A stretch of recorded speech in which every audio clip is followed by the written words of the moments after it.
Jean-Nicolas, bienvenue sur SNTV, j'espère que tu te portes super bien. Aujourd'hui, je dois rajouter un disjoncteur sur mon tableau, juste derrière, pour pouvoir alimenter la sono, pièce qu'on a séparée de l'atelier par une cloison, pour y avoir de la lumière. On est directement sur le tableau, on coupe le courant tout de suite, voilà, comme ça on est tranquille, on est en sécurité. Et maintenant, je te parle du matériel que tu as besoin. Tu vas avoir besoin de tournevis différents, un pour ouvrir ton tableau, un plat et un cruciforme aussi pour brancher tes connexions. Également, tu vas avoir besoin d'un cutter, d'une pince à dénuder, une pince coupante et d'une pince à bec. Elle va t'aider à plier tes câbles et les rentrer dans tes différents disjoncteurs pour pouvoir après tenir ton câble bien rentré et pouvoir serrer ton tournevis. Et bien évidemment, il va te falloir un disjoncteur. Comme tu le sais, toutes mes vidéos sont axées sur la récup, car il y en a marre de payer des fortunes, et il y en a marre de remplir les poubelles avec des produits neufs. Donc, mon disjoncteur, c'est de la récup, mais il fonctionne très bien. Le câble que j'ai installé, c'est de la récup aussi. Donc là, j'ai mis du 2,5 carré, mais tu n'es pas obligé de mettre du 2,5 carré pour la lumière. Tu mettras du 2,5 carré si tu mets beaucoup de lampes. Des néons, des lampes LED, etc. Forcément, si tu mets des lampes énergivores, donc on ne fait plus ça aujourd'hui, hein, on pense à la planète et on pense à son porte-monnaie. Si tu mets des lampes énergivores, bien évidemment, tu vas être obligé de grossir la taille de ton câble. Tu vas être obligé de passer sur 3,5 carrés, 4,5 carrés, si tu en mets beaucoup. Là, c'est juste de l'éclairage simple. Moi, ça sera une lampe LED 12 watts, équivalent 80 watts, voire 100 watts même. Tu verras le rendu à la fin de la vidéo. Donc, moi, du 2,5 carré, c'est largement suffisant. Et ça parce que la longueur correspondait à ce que j'avais besoin pour aller à mon boîtier de dérivation, tout simplement. Je mets un disjoncteur 10 ampères parce que c'est largement suffisant pour une ampoule, pour une lampe. Si je mettais jusqu'à 8 lampes, il faudrait que je mette un 16 ampères. Voilà. Et j'adapte mon câble en 2,5 carré ou en 3,5 carré puisqu'il va y avoir beaucoup plus de lampes. Voilà mon petit loup, on passe tout de suite aux travaux. Allez, tu commences déjà par éteindre le courant sur ton tableau. Hein.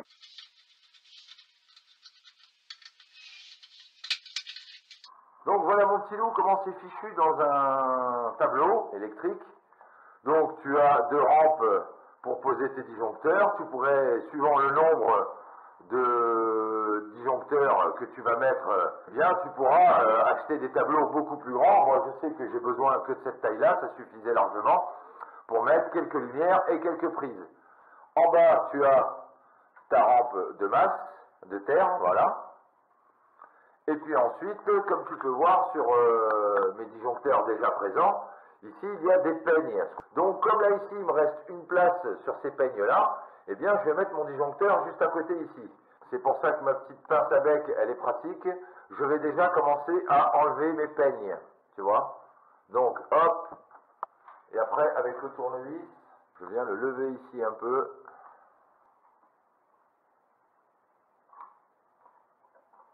Donc voilà comment c'est fichu le peigne, pour peigner les cheveux. C'est pour ça qu'on appelle ça un peigne. Hein.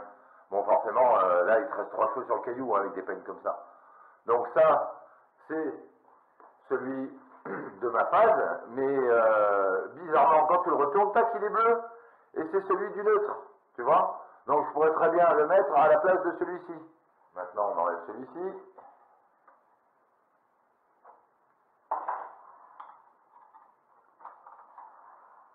Là, et celui-ci c'est pareil, tu vois. C'est tout simplement une ramette de cuivre qui vient directement se greffer ici dessus, tu vois, dans les petites ouvertures là, dans les petites fentes là. Voilà, ça vient directement se greffer dedans, tu vois, comme au-dessus là. Tu vois, il se greffe directement dedans. Donc au début de chaque ligne, tu dois avoir une protection 30 mA. Hein. C'est ce qui permettra que s'il y a un problème sur la ligne, une surtension, ou un interrupteur ou une ampoule qui est mal connectée ou de l'eau qui tombe dessus, ce 30 mA c'est la protection, va disjoncter et t'empêchera de te faire électrifier, électriser ou électrocuter. Maintenant que c'est démonté, j'ai mon câble ici que j'ai déjà dénudé, tu vois, j'ai déjà dénudé mes bouts. Donc là tu le passes derrière dans ton tableau et tu essayes de rejoindre à peu près l'endroit où tu vas mettre ton disjoncteur. Fais pas passer ton câble ici si ton disjoncteur est là. Fais-le passer à peu près là où ton disjoncteur se tient, ou va se tenir. Tu vois, j'ai dégainé mes câbles sur une vingtaine de centimètres. Alors, pour enlever la gaine du câble, là je ne vais pas te le montrer, tu peux utiliser un jokari. C'est un appareil que tu mets à l'intérieur, tu tournes comme ça va te couper ta gaine, et après, tu passes un coup comme ça va te découper ta gaine. Le jokari se règle en dessous. S'il est mal réglé, tu risques d'attaquer ton câble d'alimentation. Donc moi, je le fais au cutter, je le fais au cutter, et en fait, je mets une petite incision d'un côté, une petite incision de l'autre, et ensuite je fais jouer comme ça. Tu verras quand je vais monter au fur et à mesure les câbles. Tu verras comment je fais. Pour moi, c'est plus simple. Après, tu fais comme tu veux, mon petit loup. Hein. Je fais passer mon câble à l'endroit où va se trouver mon disjoncteur. Voilà. Et je vais le faire ressortir ici. Alors, ma terre, je vais la brancher ici. Sur mon disjoncteur, je vais suivre mon schéma. Ici, je brancherai mon neutre, le bleu. Et ici, je brancherai ma phase, le marron ou le noir. Celui-ci que je rajoute, il est inséré à vis. Ceux-là, ils sont directement à clipser ou directement tu le poses et tu rajoutes ton peigne. Alors au fur et à mesure, il faut que ton peigne soit de plus en plus long, donc ça se rachète. Tu peux acheter des grandes ramettes de peigne et tu coupes à la scie à métaux et après tu enlèves bien la limaille de cuivre hein, pour éviter que ça fasse contact et que ça fasse un court-circuit et que ça fasse sauter ton tableau. Mes prises, je vais en poser une petite dizaine. Eh bien, je sais que je mettrai, pour plus de sécurité, des disjoncteurs 16 ampères pour 2 prises. Et comme ça, je suis sûr que je n'ai jamais de surtension ou de manque de tension ou de risque de disjonction intempestive. Pour clipser mon disjoncteur, j'ai 2 petites rainures ici, une en haut, une en bas. Voilà. Donc là, ici, hop, il faut bien ouvrir, parce que ça, c'est ce qui va permettre après de bloquer mon disjoncteur correctement sur la glissière ici. Tu poses en haut, et après, tu viens le mettre en bas, et tu refermes. Comme ceci. Hop, je le pose, et voilà. Et maintenant, il est tenu. Je vais pouvoir commencer mes connexions. Toujours que la phase, le noir ou le marron, le fil noir ou le fil marron, seront en avant et à droite de ton disjoncteur, et le neutre, le bleu, sera à gauche et en arrière sur ton disjoncteur. Je commence déjà à relier mon neutre, puisqu'il est au fond. Ça sera moins gênant après pour poser ma phase. Là, pour vérifier que ton cache en caoutchouc sur ta barrette de cuivre, il ne soit pas trop décalé vers la gauche ou vers la droite. Tu vois. Ensuite, je mets ma phase.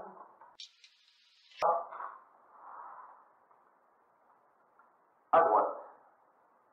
Et en fait, toutes tes phases doivent correspondre. Hein. Là. Alors, comme je t'ai dit, celui-ci, il est à visser. Donc, bien évidemment, tu revisses ton neutre et ta phase. Alors, tu as vu, je me sers du tournevis cruciforme.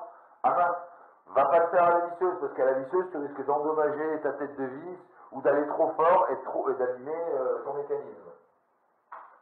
Maintenant, je vais raccorder mes câbles. C'est pour ça que j'ai fait passer, tu vois, mon câble dessous, proche de mon disjoncteur. On va commencer d'abord par la terre. Alors, pour connecter ta terre, tout bête, tu as juste à choisir le lieu où tu veux poser ton câble. Tu vas mettre ton tournevis ici, tu vas appuyer comme ça va ouvrir le petit système qui sert à bloquer ton câble, et tu vas pouvoir glisser ton câble à l'intérieur. Et dès que tu relâches, il est coincé. D'où pourquoi c'est pratique d'avoir une petite pince à bec.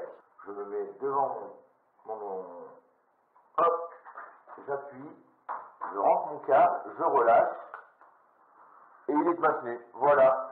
Il me reste mon neutre et ma phase à brancher en dessous. Tu gardes ton tournevis et ta petite pince à bec à portée de main, ou à portée d'aujourd'hui, comme tu veux. Donc nous voici sous le disjoncteur. Tu passes ici. Avec ta petite pince à bec, tu attrapes ton câble. Maintenant, tu fais pareil avec ta phase.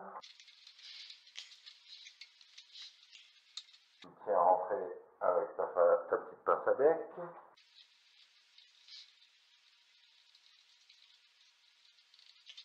Voilà mon petit loup, la partie branchement sur le tableau électrique c'est terminé, tu laisses toujours disjoncter. Donc ici dedans, là j'ai déjà cassé la petite, donc ça se déclipse à l'intérieur, là, tu vois, ça se déclipse. J'ai cassé la partie qui correspond au nouveau disjoncteur que j'ai installé.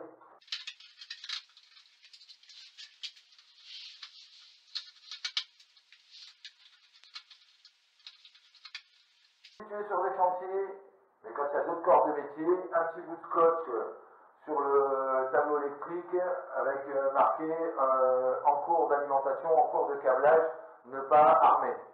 On ne sait jamais, il peut déjà y avoir la tension dans la maison ou dans l'endroit sur lequel tu es en train de travailler. Et ça serait dommage que toi, en bout de ligne, tu prennes une châtaigne parce qu'il y a un trou du cul qui n'a pas pensé que l'électricien était en train de bosser ou voilà. Bon ben voilà mon petit loup, tu n'as plus de secret pour poser un disjoncteur sur ton tableau de distribution électrique. Si cette vidéo t'a plu, n'hésite pas, laisse des petits pouces bleus, abonne-toi si ce n'est pas encore fait, partage, laisse des commentaires. Et je te dis à bientôt pour une prochaine vidéo. Sois inventif, sois créatif, sois ingénieux. Surtout, reste-le et prends bien ton temps pour faire de ton mieux, pour faire du super bon boulot. Allez, salut!